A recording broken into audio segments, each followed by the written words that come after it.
I'm Bhavya and I am Vedantian of class 7. Today I will tell you about chapter 4 air of geography. तो air होता क्या है? वो बहुत सारी गैसेस का मिक्सचर होता है और हमारे अर्थ के अराउंड एक एटमॉस्फेयर की लेयर प्रेजेंट है। अगर वो नहीं होती तो हम या फिर तो सन की रेस से बर्न हो जाते या फिर फ्रीज हो जाते। तो इस चैप्टर में हम एयर के बारे में और डीपली पढ़ेंगे। तो अब हम देख लेते हैं चैप्टर हम क्या क्या पढ़ने वाले हैं। Composition of the atmosphere means उसमें कौन सी गैसेस एटमॉस्फेयर में प्रेजेंट है उसके बारे में हम पढ़ेंगे। उसके बाद structure of the atmosphere means atmosphere में कितनी लेयर्स प्रेजेंट है उसके बारे में हम इसमें पढ़ेंगे। वेदर और क्लाइमेट मीन्स वेदर के बारे में और क्लाइमेट के बारे में। टेम्परेचर, एयर प्रेशर, विंड के बारे में हम इसमें। तो कंपोजिशन ऑफ एटमॉस्फेयर, अब जो हम एयर ब्रीथ करते हैं वो बस एक ऑक्सीजन नहीं होती, वो बहुत सारी गैसेस का मिक्सचर होता है। और हमारे जो एटमॉस्फेयर है उसमें सबसे ज़्यादा जो मात्रा में एयर प्रेजेंट है वो नाइट्रोजन और ऑक्सीजन है। और जो लेसर क्वांटिटीज़ है उसमें carbon dioxide, helium, hydrogen, ozone, ये सारी गैसेस प्रेजेंट है। तो अब हम जो एयर लेते हैं उसमें बस गैसेस नहीं होती, उसमें टाइनी डस्ट पार्टिकल्स भी होते हैं।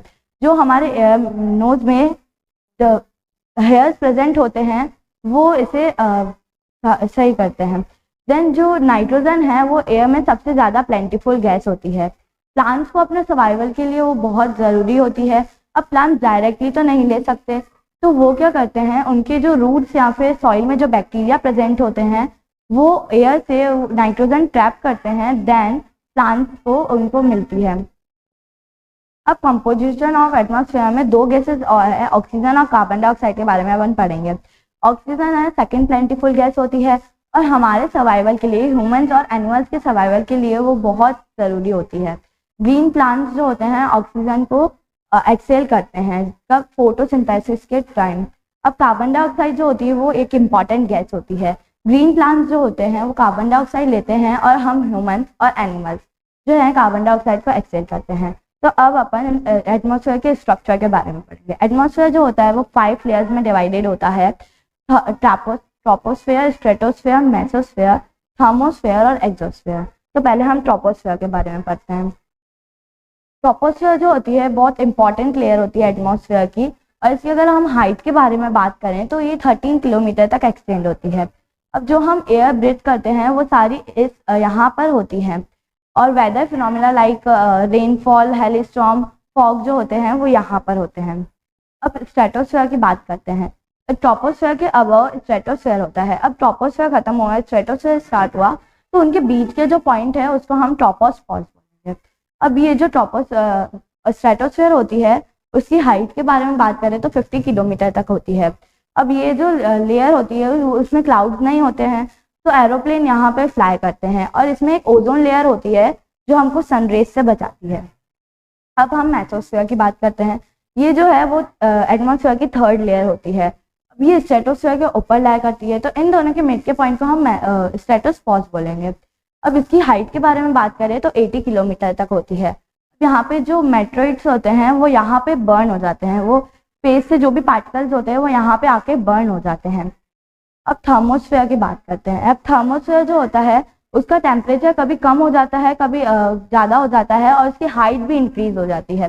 तो आइनोस्फेयर भी इसका पार्ट होता है। अब आइनोस्फेयर क्या होता है, तो आइनोस्फेयर सन की रेस से चार्ज हो जाता है और वो रेडियो ट्रांसमिशन में हेल्प करता है।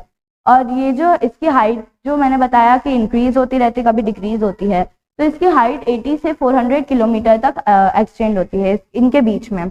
अब एक्सोस्फेयर सबसे लास्ट लेयर मीन्स ऊपर, सबसे ऊपर मोस्ट लेयर होती है, और ये जो लेयर है वो उसमें वो बहुत थिन है, बहुत पतली लेयर है, और यहाँ पे लाइट गैसेज जैसे अपन ने पहले पढ़ा था हीलियम और हाइड्रोजन के बारे में, वो यहाँ पे प्रेजेंट होती है। तो हमारा कंपोजिशन और स्ट्रक्चर हो गया। अब हम वेदर एंड क्लाइमेट की बात करते हैं। वेदर, अगर हमें इसके शॉर्ट नाम देना हो तो हम दे सकते हैं वेदर को शॉर्ट टाइम पीरियड और क्लाइमेट को लॉन्ग टाइम पीरियड। अब क्यों, तो वेदर जो होता है वो हार to her, day to day change हो जाता है। जैसे हम बोलते हैं आज भिलवाड़ा का वेदर ये रहा, थोड़ी देर बाद जाके देखेंगे तो रेनफॉल हो जाएगी। अब क्लाइमेट लॉन्ग पीरियड के लिए होता है, और जैसे हम बोलते हैं राजस्थान का क्लाइमेट है, तो वो हम राजस्थान में बड़ी चीज़ के लिए यूज़ करते हैं, बड़ी जगहों के लिए। अब हम टेम्परेचर के बारे में पढ़ेंगे। तो किसी भी चीज़ की डिग्री, हॉटनेस की डिग्री, कोल्डनेस की डिग्री को हम टेम्परेचर बोलेंगे। टेम्परेचर जो है वो डे से नाइट में, सीजन से सीजन में चेंज होता रहता है। और ये जो इसमें जो इम्पोर्टेंट फैक्टर होता है इंसोलेशन होता है, जिसकी वजह से हमको पता चलता है कौन सा टेम्परेचर कैसा रहना चाहिए। अगर ये इंसोलेशन जो होता है वो हॉट होगा तो टेम्परेचर भी हॉट होगा। एयर प्रेशर, हम जैसे ही ऊपर जाते हैं तो एयर का जो प्रेशर होता है वो डिक्रीज होता है। अगर हम इसकी डेफिनेशन की बात करें तो जो अर्थ की जो वेट एक्सर्टेड होता है उसे हम एयर प्रेशर कहते हैं। विंड, जो भी मूवमेंट ऑफ एयर मीन्स जब तेजी से मूव करती है एयर तो उसे हम विंड कहेंगे। विंड हमेशा high pressure area to low pressure area तक जाती है। अब विंड जो है वो 3 पार्ट्स में डिवाइड होती है। 3 विंड्स होती है, परमानेंट विंड, सीजनल विंड और लोकल विंड। परमानेंट विंड जो होती है वो उसको हम ट्रेड विंड्स भी कह सकते हैं और वो पूरे साल तक एक ही डायरेक्शन में चलती है। सीजनल विंड जो होती है वो सीजन बाय सीजन चेंज होती रहती है। इसका अगर हम एग्जांपल ले तो मानसून विंड हम इसे कह सकते हैं। लोकल विंड जो होती है वो पर्टिकुलर पीरियड के लिए होती है और बहुत स्मॉल एरिया में, जैसे लैंड और सी ब्रिज। Thank you.